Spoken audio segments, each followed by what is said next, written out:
ওরহমতুল্লাহি ওয়া বারাকাতুহু। বিসমিল্লাহ আলহামদুলিল্লাহ ওয়াসসালাতু ওয়াসসালামু আলা রাসূলিল্লাহ ওয়া বা'দ।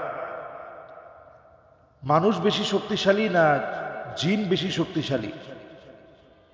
মানুষ জিনকে ভয় পায়, জিনেরাও কি মানুষকে ভয় পায়?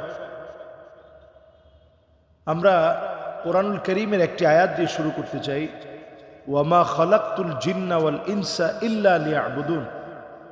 আল্লাহ তাআলা মানুষ আর জিন উভয়টাকে সৃষ্টি করেছেন আল্লাহ রাব্বুল আলামিনের ইবাদতের জন্য। সবচেয়ে শক্তিশালী কে? জিনদের চাইতে মানুষ শক্তিশালী বেশি। আশরাফুল মাখলুকাত হিসেবে আল্লাহ তাআলা মানুষকে সর্বদিক থেকে শক্তিশালী বানিয়েছেন।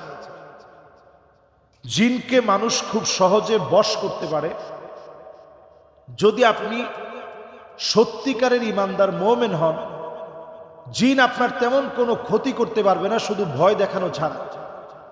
এরপরে যদি আপনি ভয় না পান তাহলে জিন আপনার তেমন কিছুই করতে পারবে না। এক্ষেত্রে শক্তিশালী একটি হাতিয়ার হচ্ছে আয়াতুল কুরসি। যদি কোথাও আপনার প্রচন্ড ভয় হয়, রাস্তায় আপনি একা একা চলছেন, প্রচন্ড ভয় আপনাকে পেয়ে বসেছে, আপনি সেই মুহূর্তে পিছনের দিকে না ফিরে সামনের দিকে আপনি পথ চলবেন। কেউ যদি পিছন দিক থেকে ডাকতেছে এমন মনে হয় রাত্রিকালীন সময়, আপনার পিছনে ফেরা দরকার নেই, আপনি আয়াতুল কুরসি পড়ুন। আপনি দেখবেন তাদের শক্তি হঠাৎ করেই খুবই নগণ্য মনে হচ্ছে আপনার কাছে। আল্লাহর শক্তিটা সবচেয়ে বড় হিসাবে আপনাকে সাপোর্ট করবে। অনেক সময় তাহাজ্জুদের নামাজের জন্য আপনি দাঁড়িয়েছেন, দেখবেন প্রচন্ড ভয় কাজ করছে যে কে যেন আপনাকে দেখছে, কে যেন আপনাকে ডাকছে, আপনাকে ভয় দেখাচ্ছে। এরকম কোনো সিচুয়েশন যদি আপনার কাছে সামনে চলে আসে, ওই অবস্থায় আপনি নামাজের সালাম ফিরিয়ে নামাজের সালামের পরে আপনি আয়াতুল কুরসি পড়তে থাকবেন। আল্লাহ তাআলা আপনাকে শক্তিশালী বানিয়ে দিবেন। জিনদেরকে আমরা দেখি না, তারা আমাদেরকে দেখে। কখনো কখনো তারা বিভিন্ন আকৃতি ধারণ করে আমাদেরকে ভয় দেখানোর জন্য। কিন্তু আপনি যদি কোরআনুল কারীমের তেলাওয়াত জানেন, আপনি দেখবেন যে ঘুমের ঘোরেও অনেক সময় আপনি স্বপ্ন দেখতেছেন যে জিন আপনাকে চেপে ধরছে, প্রচন্ড ভয় লাগতেছে। ওই অবস্থায় আপনি কোরআনুল কারীম তেলাওয়াত করছেন, তারপরে সে পালিয়ে চলে গেছে।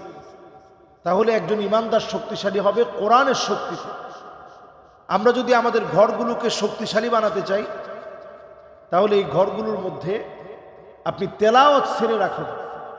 আপনি দেখবেন সেখান থেকে শয়তানের যত কুমন্ত্রণা আছে এগুলো বের হয়ে যাবে। মা বোনরা যখন ঘুমায়, কখনো কখনো অনেক মা বোন অনিশ্চিত এমন অনেক বিষয়গুলো দেখে ফেলে ঘুম থেকে উঠে, যেটা কল্পনা করতে পারে না। অনিশ্চিত এই বিষয়গুলো দেখার পরে তারা খুব হতভম্ব হয়ে যায় যে আমি তো এমন পোশাকে ঠিক এইভাবে ছিলাম না, তো এটা কিভাবে হলো, কিভাবে সম্ভব। জিন কখনো কখনো এই ধরনের ক্ষতি করার চেষ্টা করে, মানুষকে বিব্রত করার চেষ্টা করে। জিনদের মধ্যে যারা দুষ্ট প্রকৃতির, তারা প্রতিনিয়ত মানুষকে নানাভাবে দুশ্চিন্তার মধ্যে ফেলে দিয়ে তারা মজা পায়। এই জন্য আমরা সূরা নাসের ভিতরে বিশেষ করে মিনাল জিন্নাতি ওয়ান নাস পড়ে আমি আপনি এই কথা যেন কল্পনায় নিয়ে আসি, জিনদের ভিতরে যারা ওয়াসওয়াসা সৃষ্টিকারী, মানুষের ভিতরে যারা ক্ষতিকারক ওয়াসওয়াসা সৃষ্টিকারী, এদের থেকে আল্লাহ তাআলা আপনার কাছে পানাহ চাই।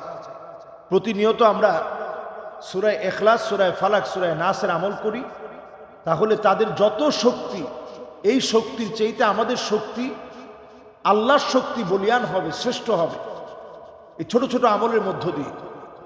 যদি কোথাও এমন হয় যে আপনি সরাসরি আকৃতি দেখতে পেয়েছেন, এটা হতে পারে আপনাকে একা পেয়েছে, বিরাট দৈত্যাকার একটা আকৃতি আপনি দেখলেন, তো স্বাভাবিক তখন তো ভয় পাওয়ারই কথা। আপনি একজন মানুষ, একাকী নীরব রাস্তার ভিতরে আপনি দেখলেন যে বিরাট দৈত্যাকার একটা বিশাল কিছু দাঁড়িয়ে আছে। আপনি শুধু সেখানে আয়াতুল কুরসি পড়ে ফু দেন, আপনি দেখবেন আল্লাহর শক্তি শ্রেষ্ঠ শক্তি হিসাবে আপনি তার সামনে শক্তিশালী হবেন, সে পরাস্ত হবে।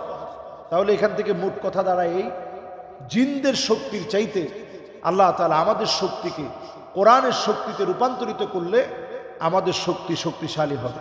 আল্লাহ বোঝার তৌফিক দান করুক। আল্লাহু আ'লামু বিস-সাওয়াব।